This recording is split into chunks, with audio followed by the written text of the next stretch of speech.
Mr. Secretary, thank you for your service to our country. You bring up the fact that Americans in a war zone don't have to register with the embassy. I think we've talked in the past about requiring Americans in designated dangerous countries to register, and I look forward to working with your successor to do that, because you point out how difficult it is for the embassy and to deal with these situations. Before I get to Afghanistan, back in May, you agreed that you would look at designating the Popular Resistance Committees, the third biggest terrorist group operating in Gaza, as a terrorist organization. They are responsible for so many deaths, including 3 Americans. This committee voted for my bill to so designate them. Do I have your commitment that in the next 2 weeks, your department will make a decision as to whether to designate the Popular Resistance Committees a terrorist organization? If we can complete the work necessary to go into that, yes. I don't know if well, I asked you to do it in May. How many years does it take? Well, as you know, there's a lot that goes into these designations. I we do. Meet the law, and if we can complete that work, we will. When you were here in the past, I think you correctly told us you inherited a deadline. You did not inherit a plan.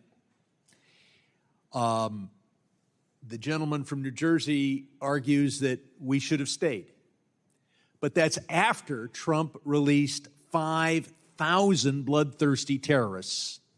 Had we stayed, would those terrorists, including the current head of Afghanistan, who was also released by Trump, been able to, would they have been willing to risk the lives, every one of those 5,000, risk their lives in order to kill as many Americans as possible? That seems highly likely. I can't speak to every one of the 5,000, but certainly many of them went back to the fight. So we we went into Afghanistan. We drove al-Qaeda out. We accomplished something in the George W. Bush administration. In Obama administration, we killed bin Laden. We stayed in Afghanistan for the whole Trump administration. 63 of our best and died. 57 came back without the president bothering to be at the ceremony with their return. The question is, did we accomplish anything during the Trump administration? Did we get a better deal in 2020 than we could have gotten in 2017? Now, the deal we got in 2017 was total surrender. The only requirement was that the Taliban not be a center for international terrorism. They have that obligation anyway. They did not commit themselves to protecting our troops on the way out or our embassy on the way out.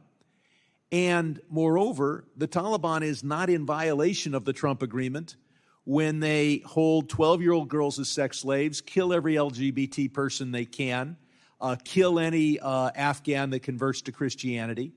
So the deal was the weakest ever, and it had no enforcement. So couldn't we have gotten that same deal in 2017? And would 63 more American soldiers be alive if we had done that then? Look, in fairness, I think we have to ask ourselves about our ongoing presence in Afghanistan after we got bin Laden.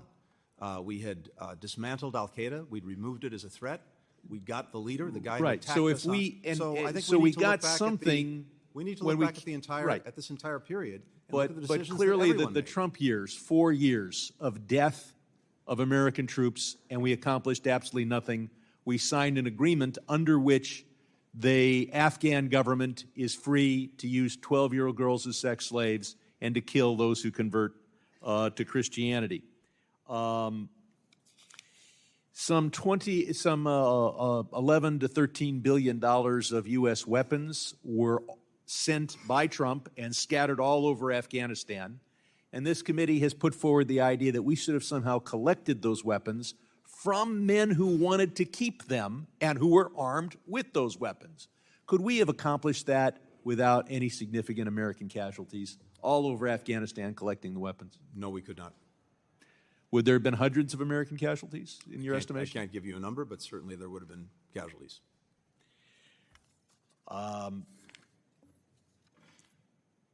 I yield back. gentleman yields, let me announce also that Mr. Sullivan, National Security Advisor, has agreed to testify before this committee on December the 17th at noon. And I insisted on behalf of the members that all members be able to participate in that briefing.